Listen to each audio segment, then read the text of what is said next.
couple of examples based on this. So, estimate the minimum fluidization velocity for hematite particle 100 micron meter in diameter in hydrogen atmosphere at 900 degrees Celsius and at 1 atmosphere. So, this sort of things happen like a reduction of hematite in fluidized bed, because that is also one commercially established process. So, for that it is very important to know what would be the minimum fluidization velocity. So, data are given, the hematite density is viscosity of the air, these are given at that temperature, and density of the air is also given. So, essentially you know the Galileo number, you have to calculate Galileo number. So, Galileo number, as you know, is given by this, and you know is these values you can substitute. So, the Galileo number comes to this. Now, either you can calculate Reynolds number by substituting this Galileo number over here, or you can even directly calculate from this. If you have the your Galileo number is about 2.18, so which is really somewhere here. So, that will be giving you the Reynolds number somewhere here in, so quite low. And if you look at Reynolds number calculated from this or this, it comes to 1.3 into 10 to the power minus 3, so 0.001. So, this is the Reynolds number at the minimum fluidization velocity.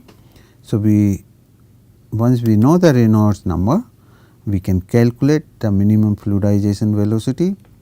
As you know, Reynolds number is defined by rho UMF dP divided by mu g. So, rearranging that one.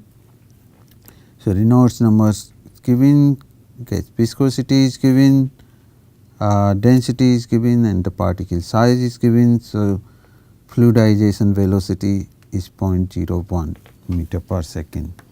So, in one way to so this is the minimum fluidization velocity. To operate this reactor, you know you need minimum this velocity, but practically really you do not what you need you have this terminal velocity or illustration velocity, because your UMF what let us say we calculate here is not sufficient really to fluidize. This is theoretical one.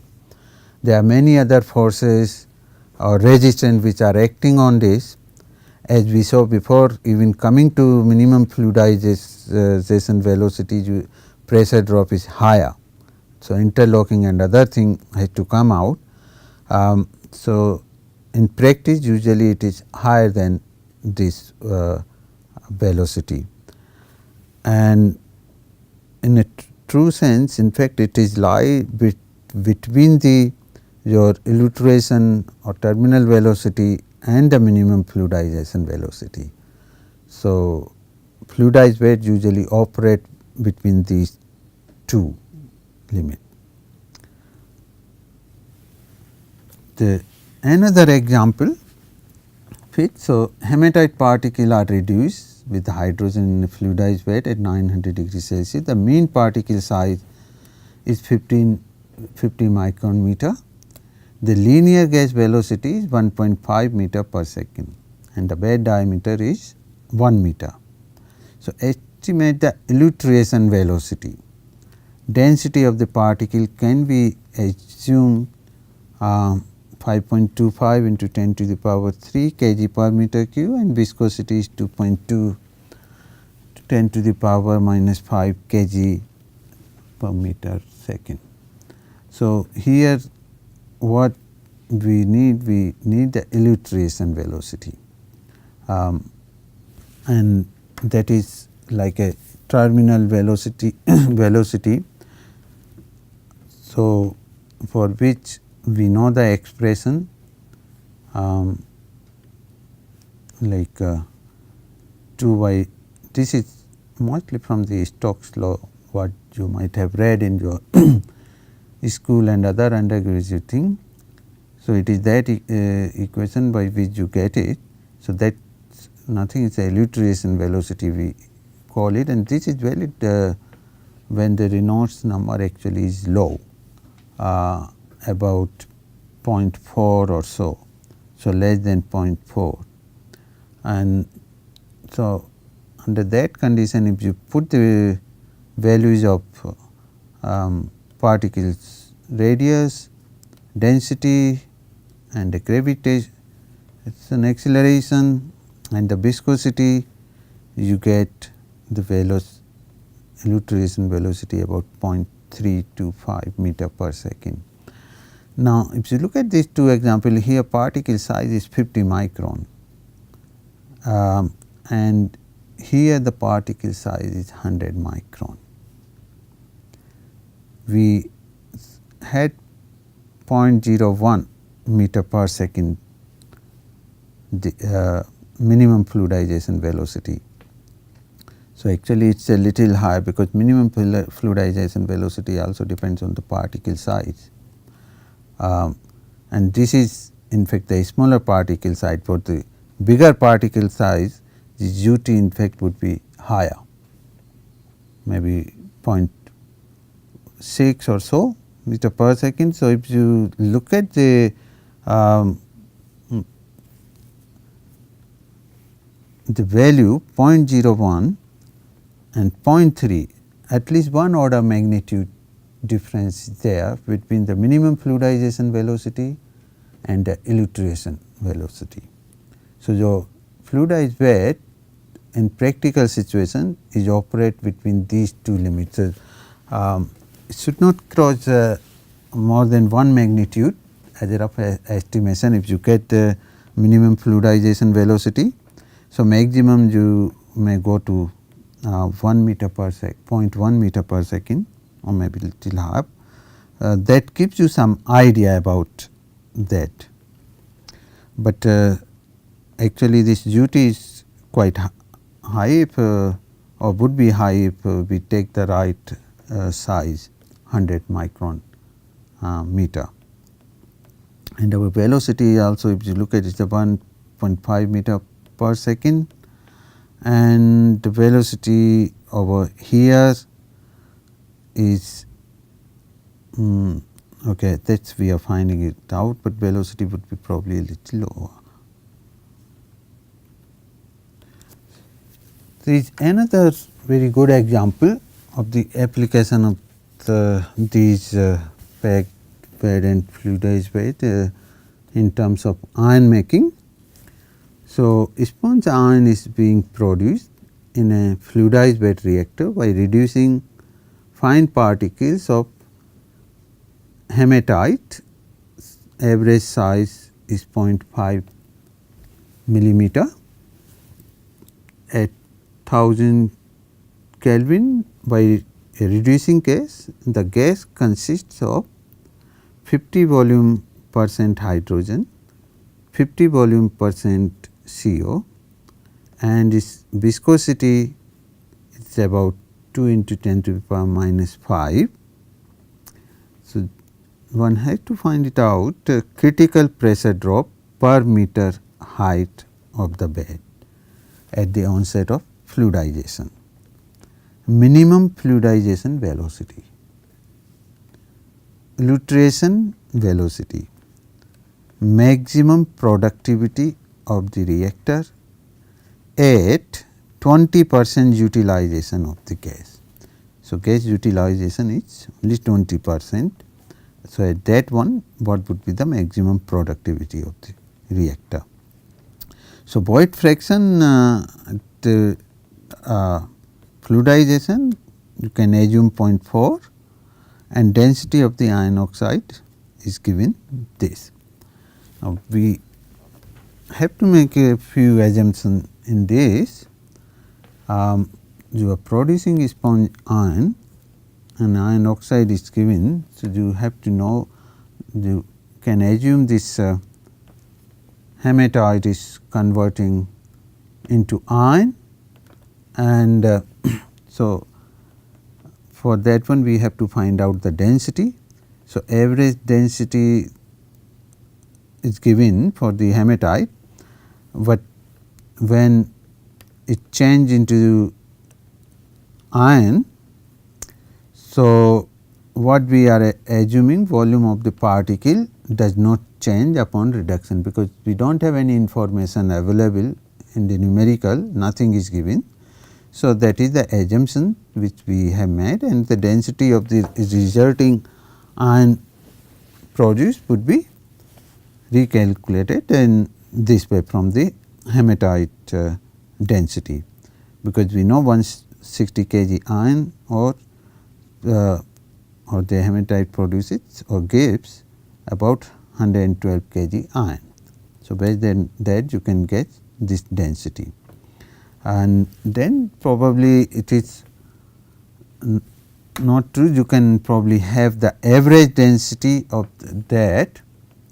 So, average density it is better to take it because it is 100% not reduced. So, average density you get this one.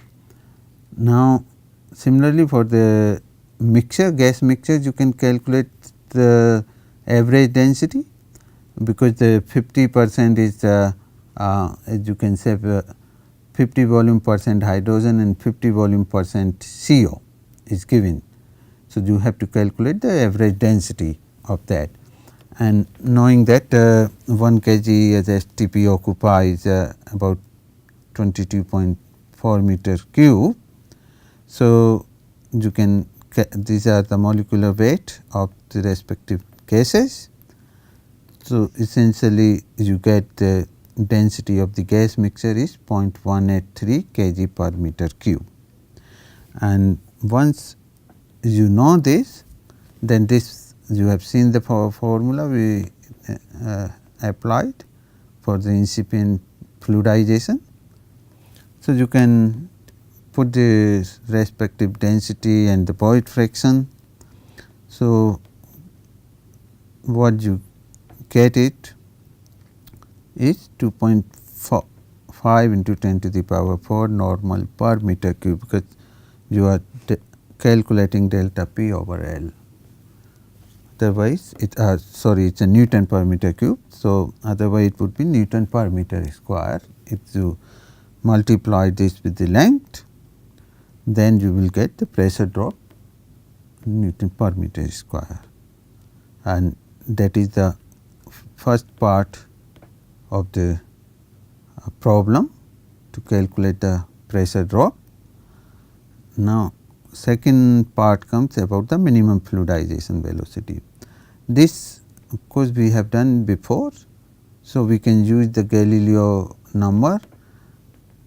All of these are known to us, including the particle size and viscosity. So, Galileo number comes to around 2384. So, either we can use the graphical figure to get the Reynolds number at minimum fluidization, or we use this equation. This gives you the minimum fluidization Reynolds number 1.4, and once you know this, you can calculate the minimum fluidization velocity by rearranging this and putting all these values which are known. The minimum fluidization velocity in this case is about 0.3 meter per second. So, here if you look at what thing has changed, one is the particle size. Particle size is quite big. It's about your 500 micron. And if you look at in the previous problem, in this one 100 micron size particle, and of course, the density was also quite different, hydrogen, and then it was giving 0.01. So, particle size also makes a big difference in the minimum fluidization velocity. So, this is the second part of the question which we answered, and the third one is about the illustration velocity, and this is once we know minimum fluidization velocity, illustration velocity had we calculated before. So, 2 by non mu r p square rho p g by terminal velocity. Putting the value into this equation, radius of the particle, then density, gravity, and the viscosity, we get the illustration velocity 28.95. That is again quite high. If you look at for 50 micron,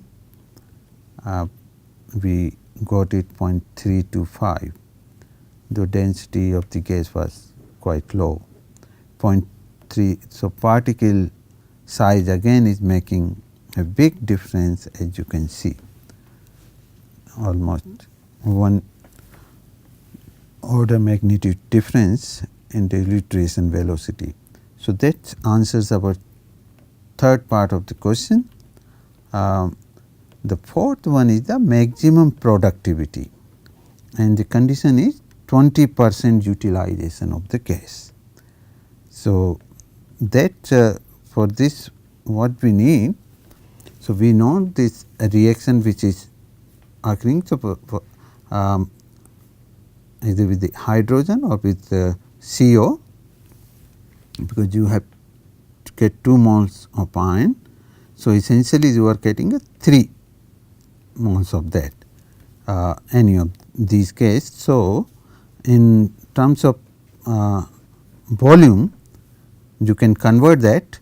So, that much consumption of the gas at 1000 Kelvin leads to the production of 112 kg iron. So, 3 moles. So, again now utilization factor for this reducing gas is only 20%. So, this you multiply with that, then this is the volume which of the gas which you need to produce 112 kg iron. And since the maximum productivity also is related with the maximum fluidization velocity. So, this you can write in this form. So, maximum productivity with the maximum fluidization velocity, and alpha is the kg of iron produced per cubic meter of the reducing gas at 1000 Kelvin. So, we know already for 112 kg how much gas is needed, that we calculated. So, per kg we can calculate it. So, for per kg it comes to this from our this previous calculation, this was for 112. So, for per kg this would be the value of alpha, and if we put this, and maximum fluidization velocity sort of a illustration one, we can take it. So, this is the one which we calculated. So, if you multiply with that, this gives you the maximum productivity in kg per meter square second of iron. So, now, so this is a very good um, productivity, but not that good. Looking at the 20% only utilization, it can be increased, but you must remember a limitation in this. We are using UT. Usually this is quite high value. It will even further reduce if we. It should not be operated that. It should be below this. Otherwise, everything will go out of the reactor, and we do not know what would be the residence time. If we calculate the residence time, then we can see whether this velocity is right, or we should reduce it to get the maximum productivity by the time your iron hematite particles should reduce 100%, because the hematite particle is about 500 micron here. So, they are quite big. So, probably you have to give a little more residence time for the reaction in this. So, your velocity fluctuations probably it should be less. But these three examples, I think, gives you an idea how whatever we had discussed about the pressure drop and fluidization are applied to the blast furnace or iron making area. So, and one would really appreciate about this application. Now, we come to the blast furnace application. So, sometimes the blast furnace operation is not as smooth, and one has to find the right cause of it in order to take the corrective measures. So, there could be many causes, and one of them is the burden distribution in a blast furnace. Ultimately, all of these causes lead to the poor gas distribution in the blast furnace, basics of which we had discussed in the previous lectures. So, in this lecture we would be mostly discussing about the effect of burden distribution on blast furnace operations, which lead to the phenomena like hanging. Hanging is like a when burden does not descend, slipping, sudden collapse of burden, channeling, etc. we would be discussing in this. So, we will discuss these phenomena in terms of whatever you have learned in the previous slide or lectures, and we will try to correlate with that. So, if you look at the burden distribution, so this is the figure, and usually in the blast furnace they have many probes, and one probe about the burden descent measurement, and this shows the burden descent measurement graph, and it is showing, if you look at this one, this is just a sudden burden descent. So, naturally a slipping phenomena has occurred here. Here if you look at, nothing is happening, it is not descending. So, hanging of the furnace is occurring. Here very slow descent. So, this is a 0 level of the burden. So, by analyzing this is a continuously monitored one, the operator can get the idea what is happening in the furnace. The slipping and hanging is happening, operator has to take the corrective measures, otherwise the furnace will behave in a erratic way. Your metal quality, not only metal and slag quality, even the furnace will not work in a proper way. The operation will become very erratic. So, one has to continuously analyze these things, and that is where the control and measurements are very essential in the blast furnace. And the modern blast furnace, they are very well equipped with these sort of measurement to give an idea about what is happening inside the blast furnace. So, we will not discuss more in detail about this, why this is happening and how does it happen. So, burden descent because the net force on it acts downward. Naturally, otherwise it will not descend. And what are those forces?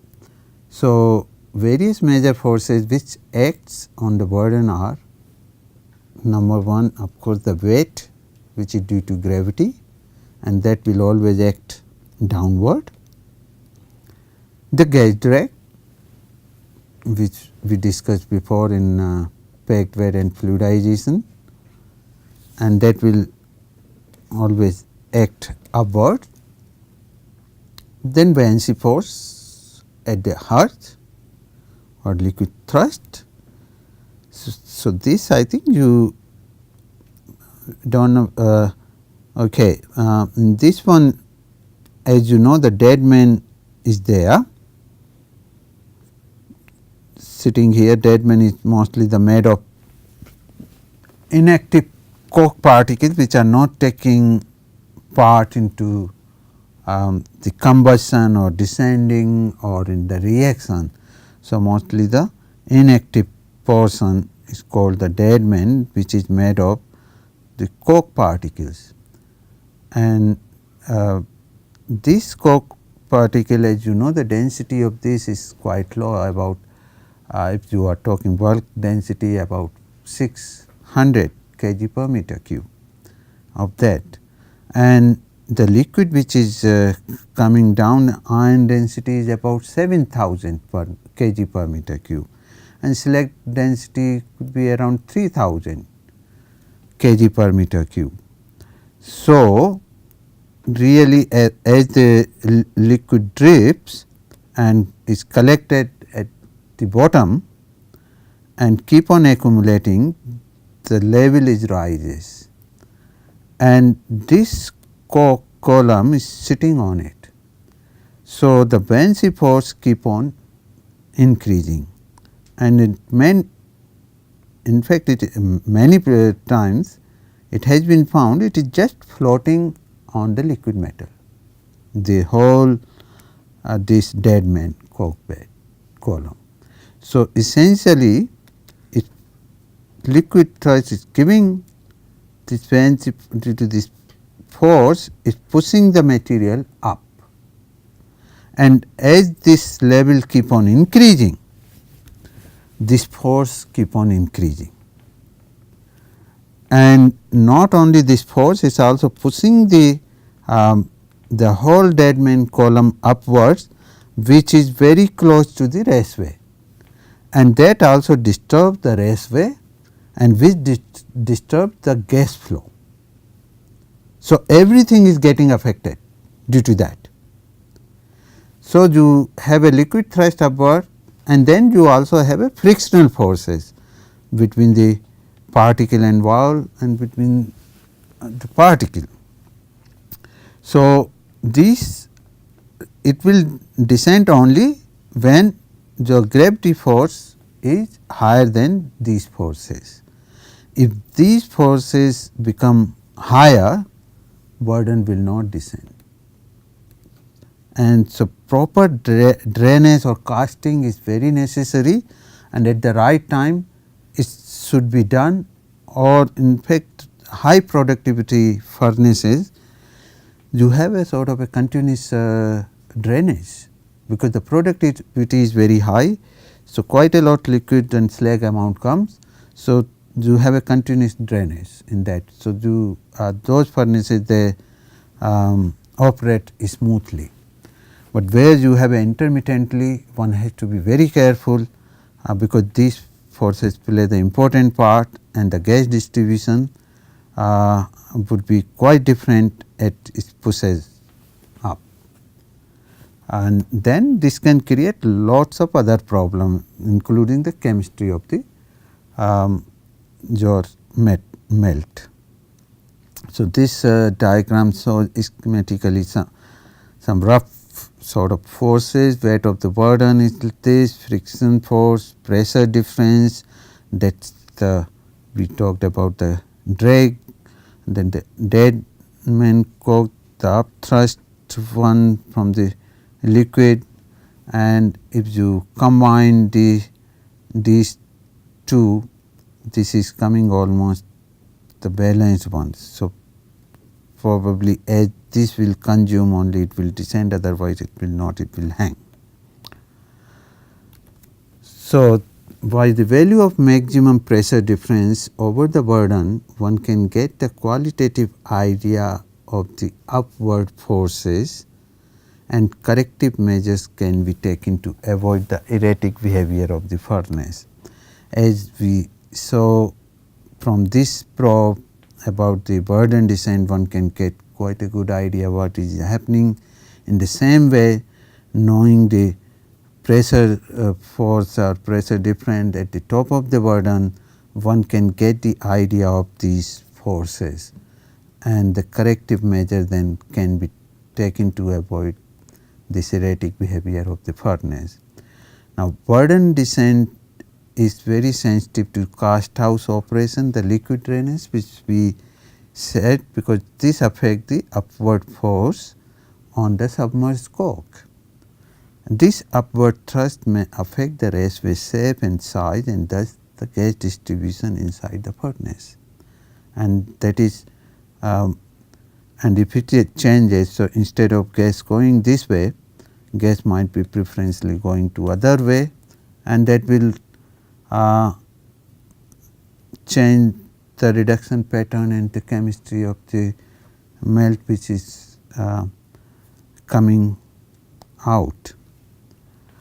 So, gas has a residence time of about 6 to 12 seconds in a blast furnace, which gives typical gas velocity in the range of 3 to 6 meter per second. Considering the tortuous path it takes inside the packed bed of 20 to 24 meter. So, if you have that sort of height and residence time of that sort of, you can calculate the velocity of the gas, but remember this is not that height, you have to consider the tortuous path which it is taking, that would be longer than this. So, and that is from the fuel level. So, it also cools down from 2273 Kelvin to 423 Kelvin when it comes out at the top of the furnace. So, when it comes out from the top of the furnace, so these values also depend upon the burden properties. So, this table shows important properties of the blast furnace burden. You can see the bulk density of the coke about 525 or 500 to 600, it varies between that. Sinter is around 1660 and pellet is the highest 120, 150. Void fraction for coke is the highest one and for pellet is the lowest one. So, size of the burden, again coke is the highest, because this is the one which gives the permeability, more void fraction, and for sinter the size is medium, and for pellet, as we said during pelletization, it is about 12 millimeter, and for this also we you know about it. Now, minimum fluidization velocity 2.9, 2.5, 2.2. Looking at the size of it, it is quite, you are familiar now with this bird, and you can even calculate the minimum fluidization velocities. You can assume some of these sort of velocity, and you can easily calculate. So, minimum fluidization velocity for coke of this size is about 2.9 and 2.5, 2.2 for pellets, which is 12, but the density is quite high. So, it is coming within 2 meter per second, 2 to 3. So, apparent friction factor which is calculated using this is quite high for the pellets, but low for the coke.